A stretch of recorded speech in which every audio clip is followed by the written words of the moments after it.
Welcome, guys, to John's Football Channel. This is your preview to Chelsea versus Nottingham Forest. What a game this is going to be for us. It's a game that it's a must win. We definitely win this game against Nottingham in order for us to have any chance of Conference League or Europa League. We know um, Champions League is out of the window. We know there's no ways that we can get there. I mean, I think there's 2 points left for us to play for. I mean, there's no ways out of Man United, Aston Villa, and Man United do not collect 2 points in the next 4 games. So I think that's a write-off, and I think it's really, very difficult on its own. So the only thing we can focus on now is getting Conference League or Europa League. I know it's weird to say, especially Chelsea Football Club, but it is what it is. It is where we are now.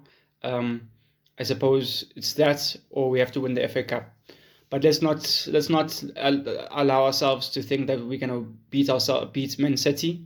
Let us keep focused. Let us stay focused on the job at hand. It's better to overqualify than to under. So let's take a look at the lineups and prepare for this game.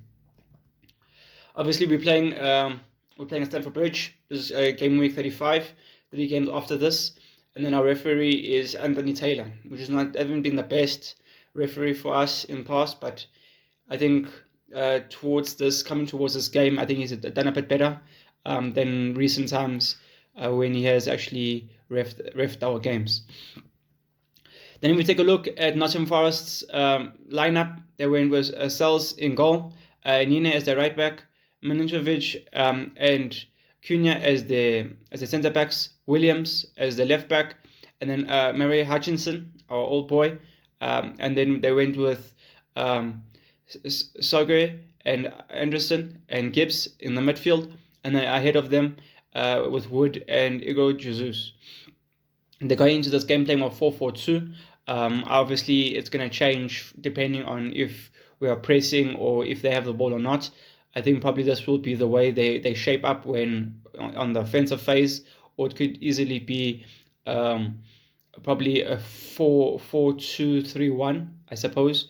It depends how you can see it. Probably you'll have the defense as it is, just as the right backs and the left back pushing up a little bit, and then ahead of them you probably could see Anderson, Sajay, and Murray Hutchinson playing the midfield. And I think I would like to see if I think that's how they would be. I think Gibbs will be playing as a cam, and then Jesus and Wood be able to exploit and stretch Chelsea. I think that's how they would shape up, and that's how they would want to hurt us. If we take a look at our game, Sanchez in goal, Gusto, Fofana and Chalaba as the centre backs, Hato as probably the left. But it would be a question of, I suppose I wouldn't mind us seeing that Cucurella is a winger in this game. It would be a better option. I'd rather have him than have Garnacho as one of our wingers. And then we'll have Neto, Lavia and Caicedo. I think I'd like to see that as well. I trust Caicedo and Lavia. And then we obviously had Cucurella, and then just ahead of them will be Enzo. It is a question of Palmer. Where's Palmer? Does Palmer not able to play this game?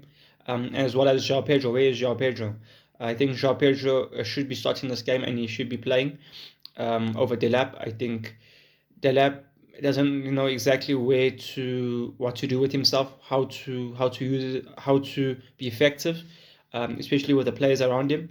And I think the only thing he can do is just go back to basics. But I suppose he's so far behind that he doesn't want to. I think that's the mentality that he has currently. You just need to take the time and say, okay, let's relax, let's start off from basics again, and then let's build it up from there.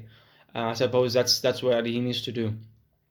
With us, I trust our defense. I think the only two players I'm worried about, and I think Hato's done well. He hasn't had much wrong recently, but the only other player is Gusto in our defense. Gusto needs to switch on a little bit more. He's been very, very poor in terms of lazy. I see him as a lazy player.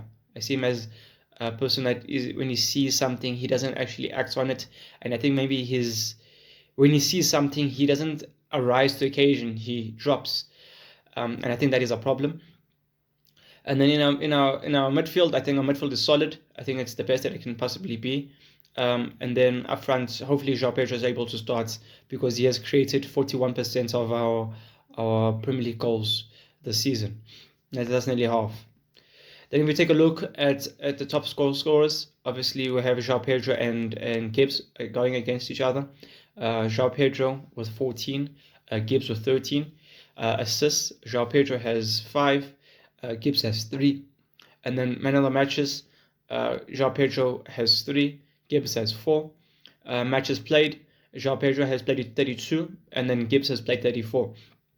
So in this sense, João Pedro has 2 less games. So he definitely over. I would like to think with 2 games he should be able to stretch the gap between Gibbs and João Pedro in terms of comparison, in terms of who's the better player. So we'll see going into this game and see exactly does João Pedro actually prove that he's actually better, or does he actually prove why he's not one of the best players that we have had this season. Then if you look at form, Nottingham Forest, they only drawn the last one against Nottingham Forest. I think this was in the Europa League, and then ever since then they've gone on to wins, 4 wins against Porto, Burnley, a big win against Sunderland last weekend, and then they managed to win 1-0 against Aston Villa. Then if we take a look at ours, our only 2 wins were the FA Cups. So definitely that needs to fix. We need to be able to get a win in the Premier League and actually bounce back. And I think we would, in a sense. I think we've lost enough games already. Like I mentioned before, that with that 48 points, we always battle to get to the next 10th. And I think hopefully today we actually get there. And I have a feeling that a part of me, I'm touching whatever. I know it's crazy, but I think as soon as if we get a win today, I think the next couple of games will be a bit more easier in terms of wins. I like to think that's the case. I know we are playing Liverpool. I think we're playing Liverpool next. That's not going to be the easiest game to play, and definitely not the easiest to get a result from. But we'll soon see. The only thing we can do is actually fight for what we can get. We're nowhere near the players and the standards we want to be. It's unfortunate that we didn't make Champions League football this season. It is what it is, and we can only move on from that. Then here's some insights. Despite having the highest expected goals with XG in the Premier League, Chelsea have the worst differential between goals and XG. So that's actually kind of surprising. We expected to score this many, and we only needed to get this much. So it's actually something that we need to actually work on. And then only West Ham United have conceded more goals from corners in the Premier League than Chelsea. So they have 15, we have 11 goals conceded. And while West Ham and Liverpool have 5 and 4, have scored more goals from corners than Nottingham since Perez's first game in February. So West Ham, so Nottingham Forest have up there. They're up there in terms of goals scored. In terms of corners, not the best stat to go against. I mean, it's only 3. So anyone could have done it in 3 games. I don't think we're very far from that as well. But yeah, it is a stat. In terms of goals conceded, especially, we can't allow ourselves to just concede so many goals, and it needs to stop. We need to find a way to plug that leak. And then we look at Erling Haaland has 27.6 as the highest XG sequence involvement in the Premier League this season than Enzo Fernandez with 24.5. This pressure the total XG value of unique open play shots or ending goal. So it just shows you that Enzo's been in good positions to score and to shoot. And I think we have seen that this season where he doesn't look like that type of player. He looks like a player that's that's just able to sit as a CDM and sit as a midfielder and just play those balls. But I think they've given him the license this season to actually do a bit more, knowing that he can. And I think that's actually been a good thing to see from him. That he was able to actually get into certain positions and actually have to take a chance on goal. Then another more insight on Chelsea. Chelsea have failed to score in the last 5 straight Premier League matches. Their worst draw since 1912. That just shows you how bad it's been. Their 5-game Premier League worst streak is Chelsea's longest since November 1993, without us getting a win. Then Chelsea ranked 4th in XG, but sit 8th, underperforming expected points by nearly 8. The man has interim charge of the second time this season after Rosinha's last 107 days. So I think also it's quite surprising where I've looked in the preview for this game, the press conference. They were asked him about his license and everything like that, and I think it is straightforward for him to easily say that we obviously have seen him mention he was able to cover up quite easily about him not being able to not having that license and whatever. You could clearly see that some form of him is lying in a sense, but you can't say that. I mean, you are representing Chelsea at that point. So I think he was very good to cover it up, but you can clearly see underneath everything that it could be true. Him somehow not being able to hear any rumors is obviously unbelievable from us, and it just sometimes it makes you makes everyone analyze you even more the more you lie. So I think the more you try to hide it, it actually brings it up more to the light. And I think sometimes that just shows you sometimes lying is not the best way to go about things in the end of the day. Then we look at Nottingham Forest are unbeaten in the last 9 matches and have scored 12 in the last 5 games. So it just shows you they're in form. They're hungry. Nottingham Forest reached their first European semi-final since 1984, leading 1-0 in the Europa League against Aston Villa. So it just shows that they're also able to do something this season. Nottingham Forest are unbeaten in all 3 Premier League matches visits to Stamford Bridge since 2022. So they actually have a chance of extending their form. But I am actually not fazed for this game. I think we actually moved out the way like they're nothing. I actually think we actually do something against Nottingham Forest tomorrow. Gibbs White has 10 league goals in 15 matches since January, including a hat-trick against Burnley. So they're implying that Gibbs White is in form and is hungry, and I think they should be. Let's let them give us a chance. Let them give us something to fight for. Let us see what we are capable of, especially when we're having opportunity to come to light, to actually be better, seeing that we managed to get a win against Leeds. Let's see if we can continue this form and actually move on from this disaster of losses in the last couple of months. And another thing is, what I was quite surprised is, I don't know exactly how many games or how many days Chelsea has been off, but I was quite surprised that Chelsea has been off for 3 days. Why the hell are we off for 3 days? We are complaining about being fatigued, we're complaining about us being tired, but I think this is where it starts. I think when we are able to go 3 days not playing, not training, not doing anything, and then you go to 2 intensity games or training sessions, I think that's what gets you. You need to be able to break it up. So, okay, 1 week, 1 day, we rest, 1 day we push, 1 day we rest, 1 day we push. Just like we do in amateur football, I think that's how it is. But I'm quite surprised that, I mean, why would you take 3 days off and then now you want to start training and try to catch up? The whole point of to get better is actually to actually work on it and actually get better, I suppose. I mean, the only way for you to improve is to actually work on it and actually say, okay, what needs to be done? And I think for some Chelsea players, I'd like to think that it's all of them. Even if it's me or you, I think if we're in that opportunity to between resting or playing, I think we would definitely want to play. We definitely want to get rid of those results that has been in the past and actually try to make up for it and actually prove that we actually did something and actually we worked for it. We actually earned this result that might be coming for us. So let me know down below what you guys think, but this is how I see it. And then if we look, obviously we're currently 9th with 48 points. Bournemouth have 1 point ahead of us. Brighton on 50, Brentford on 51.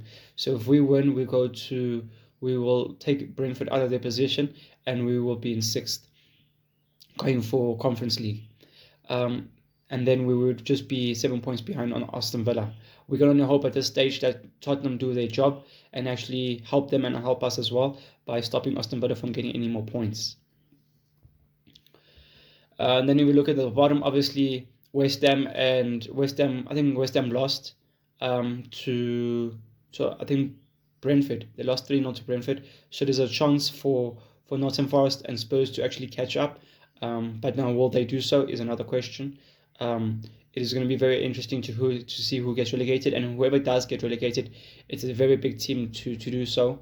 Considering if it is Nottingham Forest, they did well so recently against Aston Villa, against all these teams that they actually beat, and for them to get relegated will be quite surprising, and especially if they have a chance to go to the Europa League final and possibly win it. Can you imagine you winning it, but yet you knowing you're going to Championship next season? It would be heartbreaking.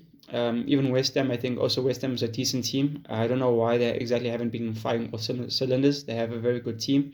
Especially also Spurs is another different story. I don't think they have the best team, but we know they very up there. They should be one of the, let's say, the 8 best teams in Premier League, in the Premier League basically, but they aren't. So it is a question of, do they deserve to be relegated out of the 3 teams? Let me know down below what you guys think about that. And then if we look at the last couple of games we have played, Nottingham Forest, out of the last 5, we lost one. We only lost 1 game, and then we managed to draw. We drew 1, and then we won 3. We won 3 games. We won in 2024. We won in 2025 in May, and then in October we won 3-0. So we definitely had the upper advantage, in terms of 3 wins, 1 draw, and 1 loss. We definitely should be able to do something against them, and be able to know from our own perspective that we should be dominating and should be gaining something from this game. Yeah, guys, so please like, comment, and subscribe. This is my preview to Nottingham Forest versus Chelsea. For my predictions in terms of scoreline, I'm going to go with, I think maybe go very, very similar against in October. I think we can score 3. I think we can score. It's just a question of who is going to score. I think that's the question. I think at times we can be hungry, we can be dangerous. It is a question of, if João Pedro does start, that's another reason why we should be scoring. If Lavia is able to play a decent portion of the game, it's another reason why we should be winning, as well as Enzo. Does Palmer come off the bench is another question. Can he influence the game if need be? Is another question of us. But I like to think so. I like to think the players that we have on our team and on our lineup, potential lineup, I think they can do something. It is a question of, will they? Is another question. I think we should, knowing that we just recently beat Leeds, we should have some fire and we should have some energy about us. So I'd like to think that we can actually win this game 3-1. Let me know down below what you guys' score predictions will be. But this is my preview to Nottingham Forest versus Chelsea at Stamford Bridge. Peace.